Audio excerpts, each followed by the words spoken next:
Assalamualaikum warahmatullahi wabarakatuh. Halo semua, selamat datang di video pembelajaran ekologi dan pada video kali ini saya akan membahas tentang sesuatu yang sedang cukup hangat diperbincangkan di masyarakat, yaitu mengenai jejak ekologi dan jejak karbon, yang mana kedua hal ini semakin banyak penelitian yang dilakukan oleh berbagai peneliti dan juga akademisi di seluruh dunia.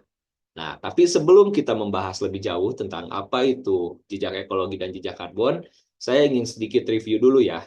Apa itu ekologi? Jadi ekologi sendiri adalah suatu ilmu yang secara spesifik membahas tentang ekosistem, mempelajari tentang ekosistem. Dan ekosistem itu adalah suatu sistem yang terdiri dari berbagai komponen, baik komponen biotik, abiotik, dan tentunya berbagai fenomena yang terjadi di antara berbagai komponen tersebut.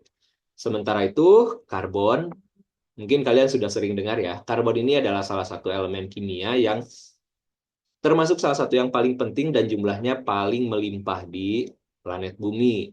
Dan tentunya karbon ini termasuk ke dalam salah satu elemen yang memiliki sifat unik, yang mana dia bisa membentuk suatu rantai antara dirinya dan juga bersama elemen lainnya membentuk berbagai molekul. Dan tentunya karbon ini juga eh, selalu bertambah setiap saat ya. Bahkan ketika saya bernafas, itu sudah menghasilkan karbon. Ditambah lagi berbagai aktivitas lainnya seperti menggunakan listrik, menggunakan kendaraan, itu juga tidak lepas dari proses produksi karbon.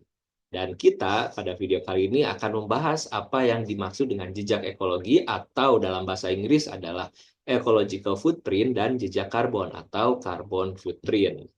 Yuk, selamat belajar. Nah, tentunya kita mulai dulu dari definisi jejak ekologi. Jadi jejak ekologi ini adalah suatu pendekatan yang digunakan untuk mengkaji batas-batas keberlanjutan suatu ekosistem dengan mengukur permintaan atau kebutuhan penduduk atas alam pada suatu wilayah. Apa maksudnya? Kita perjelas di sini. Nah, jadi jejak ekologi itu merupakan suatu pendekatan yang menghasilkan ukuran kuantitatif. Kita kalau misalnya tinggal di suatu wilayah, misalkan wilayahnya udah padat penduduknya, nah kita mungkin secara kualitatif hanya bisa berkata bahwa lingkungan tersebut padat atau lingkungan tersebut sudah tidak layak. Nah, tetapi dengan menggunakan jejak ekologi ini, kita bisa menghasilkan suatu ukuran yang terukur atau dapat diangkakan atau kuantitatif. Yang mana ukuran ini bisa menggambarkan jumlah sumber daya alam yang diperlukan untuk mendukung gaya hidup atau aktivitas manusia. Termasuk di dalamnya itu ada penyediaan bahan baku, energi, makanan, penyerapan limbah, karbon dioksida, dan lainnya. Makanya kita bisa menjelaskan mengapa suatu wilayah, baik itu wilayah kecil seperti kelurahan, atau misal lebih tinggi kecamatan, bahkan nanti negara, itu layak atau tidak untuk ditinggali. Nah, dengan menggunakan jejak ekologi. Dan jejak ekologi ini dihitung dalam satuan GHA atau Global Hektar.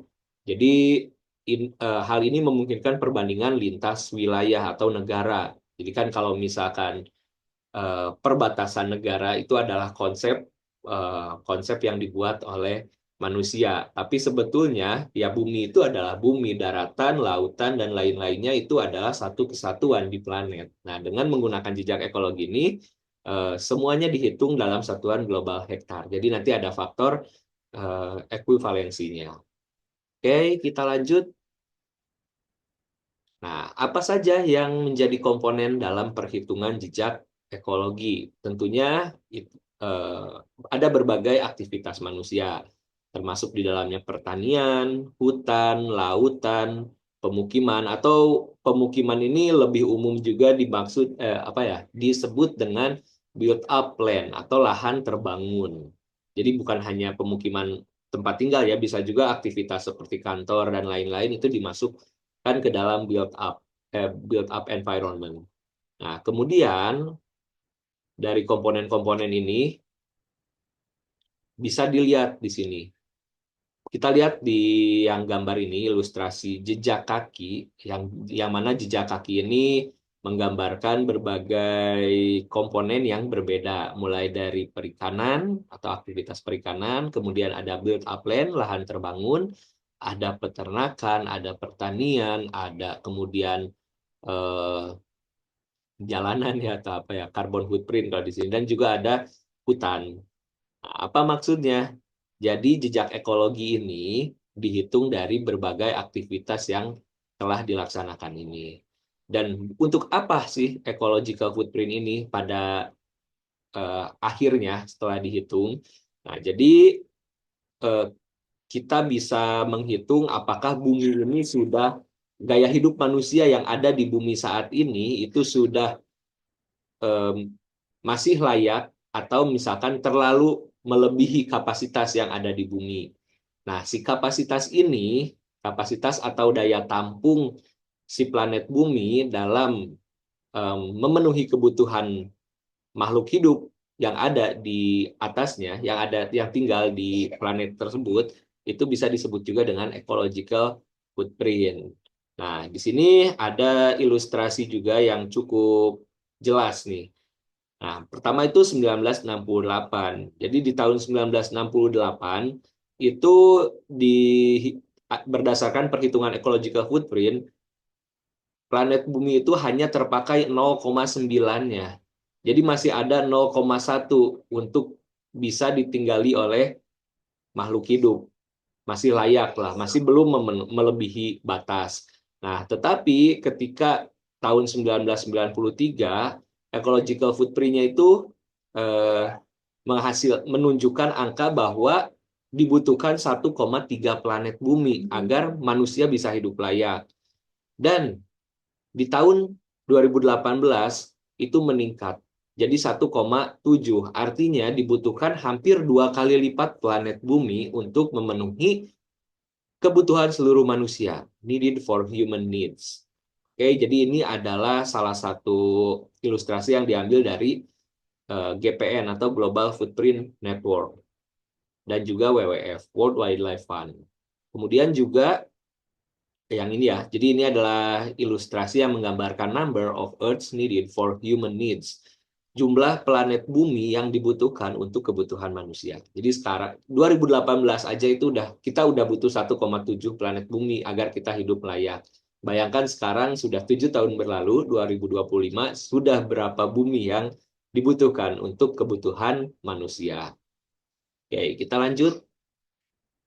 Nah, ini juga ada ini ya, ada perbandingan antara ecological footprint dan juga biocapacity. Nah, ini kepotong sedikit ya, maaf. Jadi ini ada ecological footprint divided by biocapacity. Nah, seharusnya layaknya itu adalah jejak ekologi dibagi dengan biocapacity itu ada di angka 1.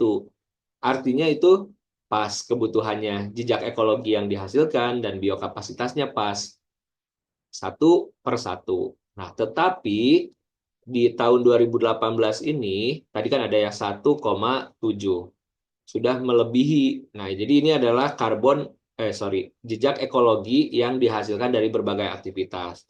Seperti lahan fisheries atau perikanan, kemudian ada build up land, kemudian ada cropland atau peternakan perkebunan, ada grazing land, forest product, dan forest sea uptake ya ini ya. Jadi forest carbon uptake. Jadi penyimpanan karbon di hutan.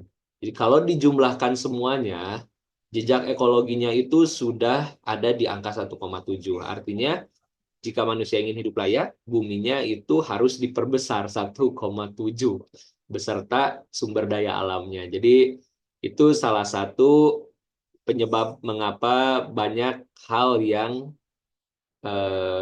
banyak manusia yang hidup kurang layak. Salah satunya bisa diukur dengan jejak ekologi. Nah, tadi kan sudah disinggung tentang biokapasiti. Nah, kalau dalam bahasa Indonesia itu adalah biokapasitas. Jadi biokapasitas ini mengacu pada kapasitas suatu area produktif secara biologis untuk menghasilkan pasokan sumber daya terbarukan yang berkelanjutan dan menyerap limbah-limpahannya. Nah, ketidakberlanjutan terjadi jika jejak ekologi suatu area melebihi biokapasitasnya. Makanya kita juga kan sering mempelajari tentang Sustainable Development Goal, tujuan pembangunan berkelanjutan. Salah satu cara mengukurnya ya menggunakan biokapasitas ini. Kalau misalkan suatu area produktif itu tidak bisa memenuhi pasokan sumber daya yang berkelanjutan, maka bisa dikatakan pembangunannya itu tidak sustain, oke, tidak menerapkan prinsip keberlanjutan. Kurang lebih seperti itu. Kemudian juga biokapasitas ini juga udah dibahas di salah satu ini ya peraturan atau regulasi di Indonesia. Jadi menurut Undang-Undang Lingkungan Hidup Nomor 32 Tahun 2009, Pasal 1 Ayat 7 dan 8 menyatakan bahwa daya dukung lingkungan hidup didefinisikan sebagai kemampuan lingkungan hidup untuk mendukung kehidupan manusia dan makhluk hidup lain. Sedangkan daya tampung lingkungan hidup adalah kemampuan lingkungan hidup untuk menyerap zat, energi, dan komponen lain yang masuk atau dimasukkan ke dalamnya. Jadi ada dua kata di sini ya. Oke, annotate dulu sebentar. Yang mungkin agak sedikit tricky dan kita harus bisa lebih teliti. Ada daya dukung lingkungan, ada daya tampung lingkungan. Kalau lebih lengkapnya, daya dukung lingkungan hidup, daya tampung lingkungan hidup. Nah, ini adalah biocapacity atau biokapasitas. Kapasitas itu apa? Itu adalah daya tampung. Jadi daya tampung itu kemampuan lingkungan hidup untuk menyerap zat, energi, atau komponen lain yang masuk dan dimasukkan ke dalamnya. Nah, tapi kalau misalkan di Indonesia ini dibagi dua, tapi saya sudah cek juga di berbagai referensi.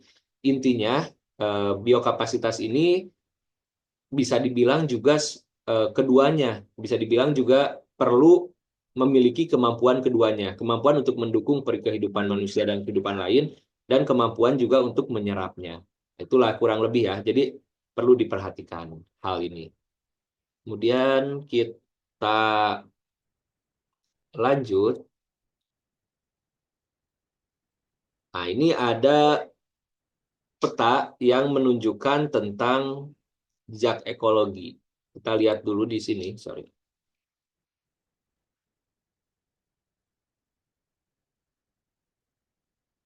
Tadi kepencet sebentar.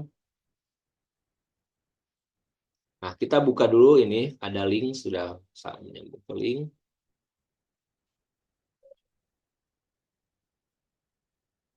Nah, ini adalah peta terkait jejak ekologi. Ada yang warna merah dan ada yang warna hijau. Yang merah itu artinya dia defisit. Kalau yang hijau itu dia masih sanggup menampung. Itu kebutuhan ekologi. Kita bisa lihat beberapa negara yang ini ada Kanada, ini dia masih reserve, masih warna hijau. Kemudian ada Rusia juga dan beberapa negara di Eropa eh, Timur. Kemudian juga Amerika Selatan. Nah, tapi kita lihat Indonesia. Kita bisa klik negaranya. Nah, jadi Indonesia ini kita lihat kalau di tahun 1965 itu biokapasitasnya masih belum defisit ya. Tapi di tahun 2020-an ini sudah mulai defisit dan kita lihat jadi defisitnya itu adalah minus 0,5 global hektar. Nah, jadi bisa dikatakan dengan jumlah populasi yang ada di Indonesia, aktivitas yang ada di Indonesia itu sebetulnya tidak layak jika dilihat dari kacamata jejak ekologi. Kemudian kita klik. Nah, apalagi China nih.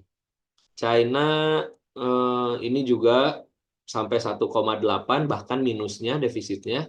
Kita lihat India minus 0,7 mungkin berkaitan juga dengan populasi ya. Populasi juga berkaitan. Tapi salah satu negara dengan populasi terbesar, Brazil, dia masih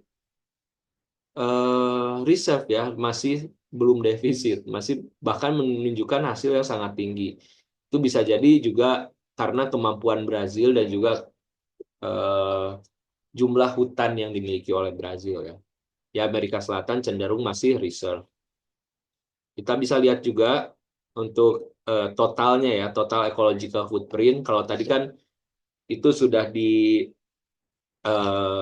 dengan biokapasitas. Nah, kalau sekarang ini totalnya. Kita lihat mana yang warnanya paling gelap, berarti itu yang paling tinggi. Nah, Rusia, Cina, India, Amerika itu tinggi. Indonesia ini dia memang minus, tapi kalau dilihat dari perbandingan warnanya tidak lebih tinggi dari banyak negara yang lain.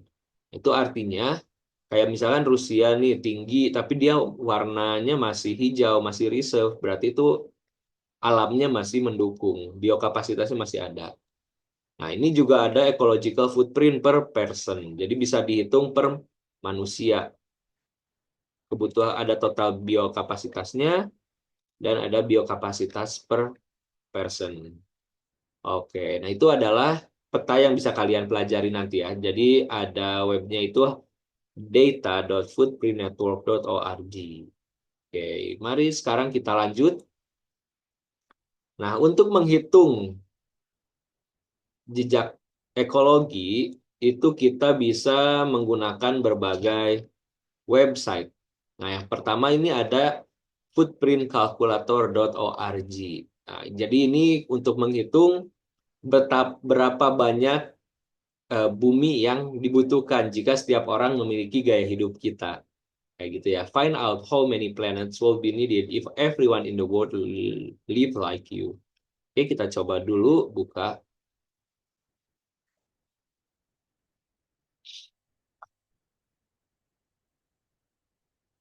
Oke, jadi ini adalah contoh ya, tampilan dari kalkulator kalkulator ini footprint.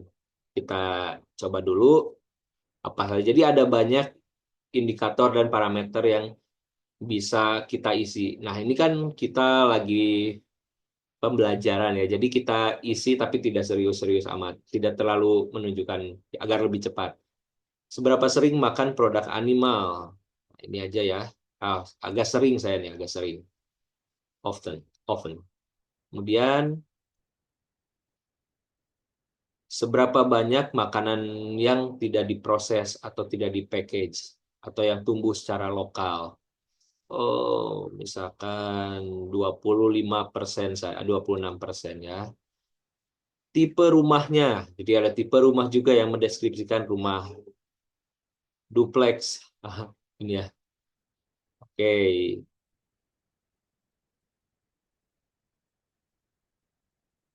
Hmm. Freestanding running water. Kemudian bahannya nih konkrit atau bata ya, dari bata. Kemudian ada 3 orang misalnya di rumah. Ukuran rumahnya ah, ini medium lah. Kemudian apakah ada listrik? Jelas ada ya. Seberapa efisien? Ya average lah rata-rata. Oke, kita lihat electricity-nya. Segini dulu. Sam. Oke, ini ada juga seberapa jauh kita berkendara atau travel dengan menggunakan kendaraan. Setiap minggu ya, kayak misalnya saya nggak terlalu jauh kantornya. Oke, anggap aja segini, motor juga nggak. Oke, ini ya, segini misalkan. Occasionally. Oke. Oke, jadi berapa jarak kita berkendara dengan kendaraan umum itu juga dihitung. Terbang setiap tahun kurang lebih, misalkan lagi terbang ya, anggaplah 10 jam. Skip dulu aja, langsung kita lihat hasilnya. Oh, ternyata hasilnya sangat ini ya. Agar jika setiap orang hidup seperti saya, berarti dibutuhkan 4,5 planet bumi. Nah, ini kurang lebih hasilnya. Nah, bisa dilihat ada consumption dan lain-lain. Kan. Ada ecological footprint-nya, global hektarnya jadi 7,4 GHA. Ada carbon footprint-nya juga dan lain-lain. Kurang lebih seperti itu. Nah, selain yang ini ada juga website lain yang misalkan ini ada kalkulator footprint dari WWF atau WWF, kalian bisa coba karena untuk menghemat waktu juga. Nah, sekarang kita langsung masuk saja ke pembahasan yang sorry. Oke, nah jadi karena ini adalah perhitungan kuantitatif eh, yang tidak setiap manusia mengukur secara akurat. Nah, jadi sifat dari pengukurannya ini adalah asumtif. Dan asumsi-asumsinya ini adalah semua sumber daya yang dikonsumsi dan limbahnya, termasuk emisi, dapat ditelusuri asal-muasalnya. Kemudian sebagian besar sumber daya dan buangan dapat diukur dengan luasan bioproduktif. Luasan bioproduktifnya ini bisa dikonversi menjadi GHA. Nanti ada faktor ekuivalensinya. Dan permintaan terhadap sumber daya alam yang disebut dengan jejak ekologis dapat dibandingkan dengan biokapasitas dengan satuan hektar global. Jadi ini adalah asumsi-asumsi yang bisa kita terapkan atau kita aplikasikan saat menghitung ecological footprint atau jejak ekologi. Oke, jadi jejak ada ini ya. Jadi ada salah satu metodologi perhitungannya yang mengatakan bahwa luasan permintaan bisa lebih besar dari luasan pasokan jika permintaan suatu ekosistem melebihi kemampuan ekosistem untuk menyediakannya. Makanya kalau sekarang itu sebetulnya konsep ekspor import atau misalkan kayak pengiriman pasokan barang ke satu wilayah ke wilayah lainnya itu juga bisa jadi pertimbangan dalam penghitungan jejak ekologi. Ini contoh saja, ilustrasi saja. Kemudian metode yang bisa digunakan untuk menghitung jejak ekologi dari Global Footprint Network membutuhkan faktor ekuivalensi. Jadi faktor yang digunakan untuk mengkombinasikan jejak ekologi dari lahan yang berbeda-beda. Misalnya ada eh, ada 6 kategori lahan, yaitu lahan pertanian, lahan perikanan, peternakan, kehutanan, dan lahan terbangun atau build up land, dan lahan penyerapan karbon atau yang tadi ya, karbon uptake. Oke, kemudian setiap setiap ekuivalensi ini nanti dikalikan dengan jumlah yang dihasilkan. Nah, selain ada faktor ekuivalensi, dalam penghitungan jejak ekologi juga itu ada faktor panen. Jadi yang merupakan perbandingan antara luasan lahan bioproduktif di suatu wilayah dengan luasan lahan bioproduktif yang sama di wilayah lain untuk komoditas atau produk yang sama. Nah, jadi faktor ini menggambarkan kemampuan suatu populasi untuk menyertakan penguasaan teknologi dan manajemen dalam pengolahan lahan. Dan tentunya faktornya itu nanti akan beda-beda. Nanti secara singkat, rumus yang digunakan dalam penghitungan ecological footprint atau EF ini adalah P dikali YF. Jadi P ini produk yang dipanen atau limbah yang dihasilkan, tambah YF, yield faktor, faktor panen, dan ada dikalikan dengan EQF atau equivalence faktor, faktor ekuivalensi. Nah, tergantung lahannya apa. Dan yield nation ya, ini YN itu. Jadi produktivitas nasional rata-rata untuk produk yang dihasilkan. Contoh soal Contoh soal ini bisa dilihat di website ini ada Treehugger. Treehugger. Kalian bisa cek di sini ada contoh soal untuk menghitung jejak ekologi dari lahan jagung dan juga lahan wortel.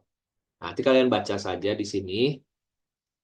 Kemudian eh, kita balik lagi ke sini karena saya sudah ada juga contoh soal yang lain yang lebih sederhana ya. Misalnya sebuah komunitas menghasilkan 1.200 ton limbah organik setiap tahun. Nah, ini dijadikan sebagai P. Produktivitas untuk jenis limbah tersebut adalah 10 ton per hektar per tahun. Makanya jadi YN, yield nation. Dan faktor panennya jenis limbah tersebut 1,5. Ekuivalensi untuk kategori limbah ini, EQF-nya adalah 2. Jadi ini angkanya dicari yang mudah-mudah dulu ya. Bukan angka-angka yang sulit. Kalau misalkan yang sudah ditetapkan itu biasanya ada beberapa angka di belakang koma. Nah, pertanyaannya, berapa jejak ekologi komunitas tersebut? Oke, kita lihat. Ini rumusnya tadi ya. Jadi jejak ekologi adalah P, produksi ini, dikalikan dengan YF-nya 1,5 dikalikan dengan 2, faktor ekuivalensinya, dibagi dengan 10.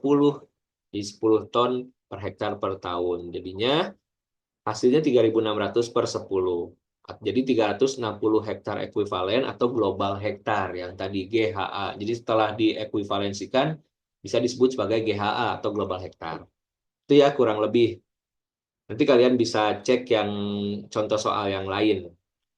Makanya ada banyak web kalkulator itu karena perhitungannya memang cukup rumit. Ekuivalensinya beda-beda, YF-nya beda-beda, pagi YN beda-beda. Makanya dibutuhkan satu rumus yang bisa membuatnya sama, yaitu dengan menghitung global hektar GHA. Kemudian, mengapa jejak ekologi ini penting? Jadi, jejak ekologi ini penting karena bisa membantu kita dalam mengukur dampak manusia terhadap lingkungan, menilai keberlanjutan gaya hidup atau kebijakan, dan menyadarkan masyarakat akan pentingnya mengurangi konsumsi berlebihan. Nah, jadi jika pemerintahan yang sudah maju itu seharusnya bisa menjadikan perhitungan jejak ekologi ini sebagai suatu dasar. Jadi, apa ya?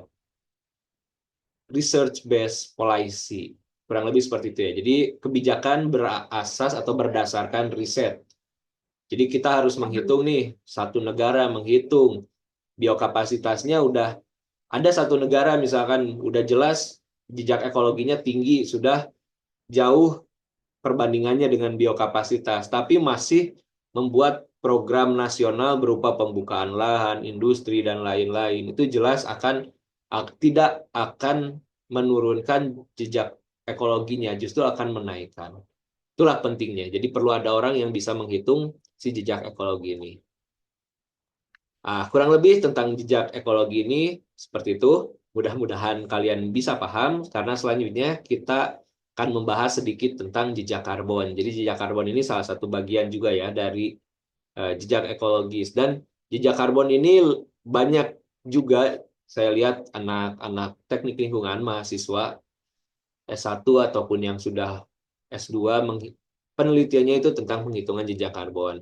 Ini juga penting, sangat penting untuk bisa menghitung, karena yang saya bilang di awal tadi, karbon itu bertambah setiap saat. Walaupun ada penyerapnya, tapi tetap bertambah. Kemudian, jejak karbon sendiri kita definisikan sebagai total emisi yang dihasilkan oleh individu, peristiwa, organisasi, atau produk yang dinyatakan dalam karbon dioksida ekuivalen atau CO2e. Kemudian rumusnya itu adalah konsumsi energi dikali faktor emisi gas rumah kaca. Nah, faktor emisi ini dia juga mirip dengan faktor ekuivalensi yang tadi ya. Jadi agar sama perhitungannya karbon, karena kan penghasil energinya ini beda-beda ya, sumbernya beda-beda, jadi perlu faktor yang bisa menyamakan. Dan kenapa disebut gas rumah kaca, kita bahas sedikit, itu karena apa yang terjadi di bumi ini itu mirip dengan cara kerja rumah kaca. Jadi rumah kaca itu kan biasa dipakai dalam pertanian, baik dengan menggunakan kaca ataupun bahan lainnya yang bisa tembus cahaya matahari dan menyerap cahaya serta mengurung cahaya tersebut di dalam rumah kaca agar tanamannya tetap hangat.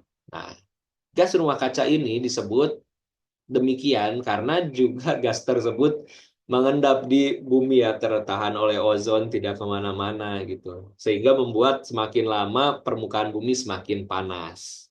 Kurang lebih seperti itu. Kemudian jejak karbon ini rumusnya lebih simpel ya. Jadi emisinya data dikali faktor emisi. Nah, kemudian faktor emisi setiap gas rumah, setiap sumber energi listrik itu beda-beda. Kayak misalkan gas pembangkit listrik tenaga batu bara itu faktor emisinya 0,95 kg karbon dioksida ekuivalen per kWh. Kemudian tenaga gas alam 0,45, diesel 2,68 kg per liter, dan lainnya. Di sini bisa kalian lihat satuannya, bisa kalian screenshot atau tulis. Ini juga sumbernya sudah banyak yang bahas. Nah, makanya ada yang bilang kalau misalkan kalian ditanya mengapa batu bara itu dibilang termasuk sumber energi yang kotor, yaitu karena jumlah gas rumah kaca yang dihasilkannya tinggi dibandingkan dengan gas alam. Ya, tapi yang manapun juga yang dipakai itu pastinya akan menghasilkan jejak ekologis. Oke, kita lanjut. Ini ada, jadi gas rumah kaca itu dibagi, ada yang dari konsumsi energi, ada dari sektor pertanian, ada dari penggunaan lahan, ada juga dari proses industri dan manufaktur. Itu semuanya memiliki emisi yang berbeda. Oke. Nah, untuk perhitungannya juga sudah banyak, ada kalkulator ini ya, carbon footprint. Jadi yang bisa menghitung secara ringkas bagaimana jejak karbon di rumah kita, misalkan untuk yang paling simpelnya, atau misalkan di kantor kita. Jadi ini bisa dipakai untuk membantu perhitungan ya. Jadi untuk penelitian, untuk apa, bisa sebagai pembanding, bukan untuk langsung memvalidasi ya, tapi untuk membandingkan perhitungan manual dan juga yang dihasilkan kalkulator. Silahkan. Kemudian, ya ini tugas, karena ini adalah materi presentasi kuliah ekologi lingkungan, jadi ada tugasnya. Silahkan jika kalian mau mengerjakan atau tidak, tapi silahkan dibaca. Kalau kalian sudah bisa mengerjakan hal ini, kalian akan lebih paham tentang apa itu jejak ekologi, jejak karbon, dan lainnya. Oke, itu saja yang bisa disampaikan tentang jejak ekologi dan jejak karbon. Semoga apa yang saya sampaikan ini bermanfaat, dan tentunya tidak akan bermanfaat jika kalian tidak amalkan atau jika kalian tidak mencoba untuk lebih peduli pada lingkungan. Akhir kata saya ucapkan terima kasih. Wassalamualaikum warahmatullahi wabarakatuh. Sampai jumpa.